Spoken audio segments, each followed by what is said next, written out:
Meow and hello! Welcome back to my channel. In this video, I am going to show you how I made my bird light. It's so cute.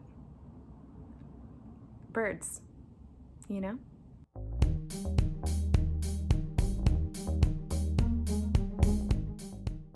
So this light is inspired by a light that I will show on screen. Alexandra Gator has this light has the original.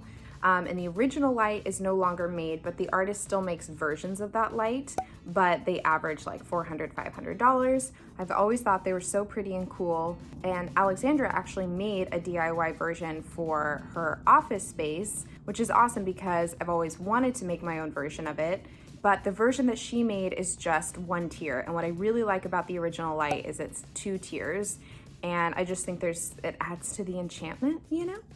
So let's just dive into how I made this super adorable light. If you know, you know. Let's go. I will link as many of the products that I used as I can below in case you want to make your own bird light.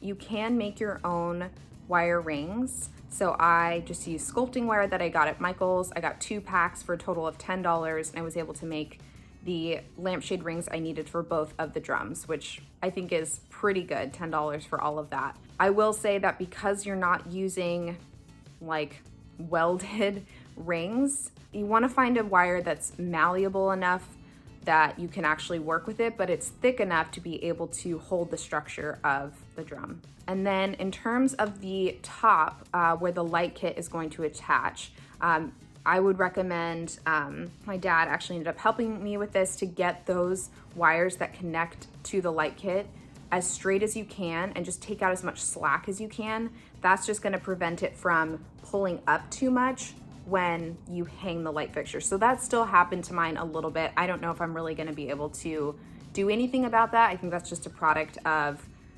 using something that's not welded and has that give still in it. But for that reason, just make those wires as straight as you can. So the next thing I did was use some craft paper to cut out a template for each drum. So the biggest drum has a diameter of 23 inches and the smallest drum has a diameter of 17 inches.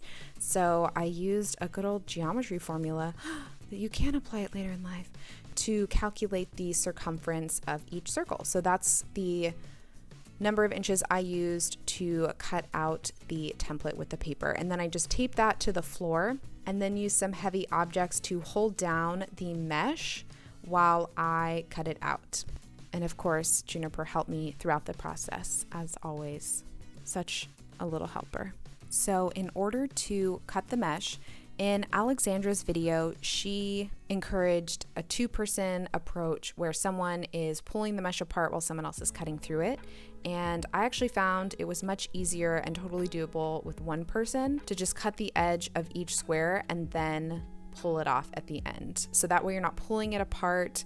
I think that reduces the risk that you're gonna cut yourself, and it also makes it very easy to do this by yourself. So then I use zip ties to connect the hardware mesh to the 2 hoops. So I just slowly kind of moved it along, again using a heavy object to keep the mesh weighted down. I will say when I came to the end, the mesh did squash my rings a little bit. Again, that's because I'm not using welded rings. They're strong, but they're not strong enough to withstand that amount of pressure. So the good news is the zip ties are going to straighten all of that out so that you have a pretty rounded circle. I will say my 2 hoops were not exactly the same measurement, like they were just off by like a skosh, and I was like, what's the big deal? Well, the big deal is that on the top one where they were a little bit off, it essentially means that it's very hard to get it completely rounded out and to have it look as close to a perfect circle as possible. That's just the way the cookie crumbles. Again, the overall effect is beautiful and awesome, and I don't really mind it. So then I used some really thin wire to sew up the seam, so where those two pieces came together. So I just cut little pieces, kind of twisted them around, and then cut off the edges. And just be really careful. In hindsight, I should have worn some gloves, even just some gardening gloves. I would recommend that you do this because even if you're not really poking yourself, this mesh is just not gentle on the paws. So I just found my hands were so rough at the end of each day that I worked on this. I did this over a couple days. I made just to kind of break the process down a little bit and to give my hands a break. So the easiest solve would have been to just wear some gloves. So I would recommend doing that just to protect your hands. So again, to cut off the excess, I just snipped each of the little squares all the way around on each drum and then just very easily pulled off the excess. I then went around and snipped all of the tails off of each of the zip ties. And then I just used some pliers to go all the way around and fold over those sharp edges to just get a cleaner, more cohesive edge all the way around on both sides and to just get rid of those sharp edges. So I took the two drums up to my parents' house to spray paint them. And when I brought them there, my dad helped me straighten out the part where the light kit attaches. And actually, instead of creating a loop like I had originally done, we opted to just connect the wires right into these 4 holes on the pendant. My dad then helped me make the 3 little hooks to connect the 2 drums. So the key here is just to make sure they are exactly the same length. So again, the second drum will hang evenly once it's attached to the bigger drum. I then covered up the light kit part so that I could spray paint each of the drums. So I chose a gold spray paint that really closely matches the pendant. So I just took the pendant with me to the hardware store to find the best match. So fun fact, the overalls that I am wearing were actually my Pop Pops. My dad gave them to me when I brought up the drums to spray paint them, and I love them so much. It was such a beautiful surprise that he had them and gave them to me. They have a little name badge on them that says Hoot, which was my grandpa's nickname, and they're my favorite color. Come on, hello. And have pockets, and they're just perfect and wonderful, and I love any kind of jumpsuit or overalls in general, but I love that I have a pair that will always make me think of my grandpa when I wear them, and also will be what I can wear anytime I'm doing painting or a project like this, or just kind of in DIY land. I love that I will always have these and can wear them. I just had to roll up the sleeves and the legs to make them fit me, but yeah, it was just such a beautiful surprise. So when it came time to actually wire in the light fixture, I had a neighbor come over to help me take down the fixture that was already there. And I initially was like, I can do it myself. And I think I could have, but it definitely made it easier having a buddy.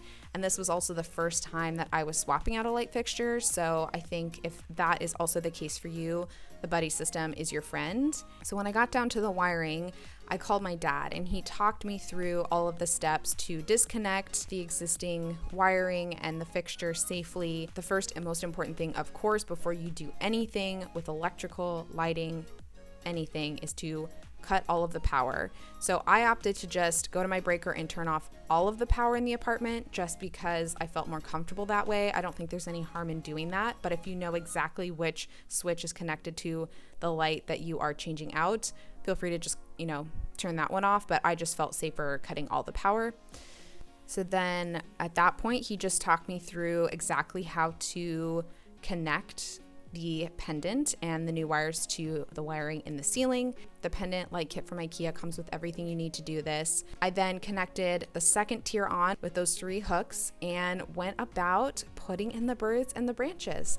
And I think I'm going to get more of each just to kind of further fill out both of the drums because it is a lot of space, and probably get birds in different colors, particularly on their bellies, so that it looks like there's just lots of different color birds in there. So I just fed them through and took them out and readjusted them. It was a little awkward doing it in the air. Like if you could assemble it on the ground, I think that would be a lot easier, but they are pretty precarious in terms of like their want to like flip over and stuff once they're on the branches. So I just found it, despite being a little bit awkward to do it up while it was hanging, that was for me the best way to get the placement exactly how I wanted for the birds and the branches. And then where the existing light fixture mounted into the ceiling, there were 2 holes, which initially I was like, I'll just putty these up, and then when I put the original light fixture back in when I move out, I'll just put those screws back in. But I discovered that the screws are actually connected to metal threads that are in the ceiling. So I couldn't just cover them up and not be able to find them again, because again, I have to put the original fixture back in when I move out. So what I did instead was get these little bumpers, like the things that you would put on the wall to prevent a doorknob from banging into the wall, and put those over the holes. They don't completely match the ceiling, but that doesn't bother me because I have like my sprinklers and my carbon monoxide detector and things like that on the ceiling that are a similar shade of white, so they don't really stick out to me, and they don't bother me. But that way I know exactly where those holes are with the metal thread, so when I need to put that original fixture back in, I can do that really easily. And here's the final result. So this is my super precious 2-tiered bird light. I love it so much. It adds so much fun and whimsy and style to this space. It functions as both the light for my kitchen and my living room. It's just like, because of the way that my apartment is set up, I love that it gives off a much like softer, less intense light than that overhead light, which honestly I almost never used because I like a moodier, more gentle lighting scheme anyways. So this just totally plays into that when I do need some more overhead light, or if I'm, doing something in the kitchen.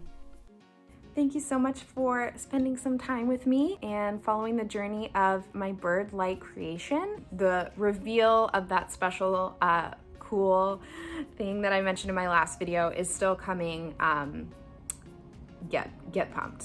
It's really cool. And that's all for today. I hope you're continuing to take care of yourself, and I will see you in my next video. Bye-bye. I really love birds. I love talking to birds. I just think they're really special. I just love them.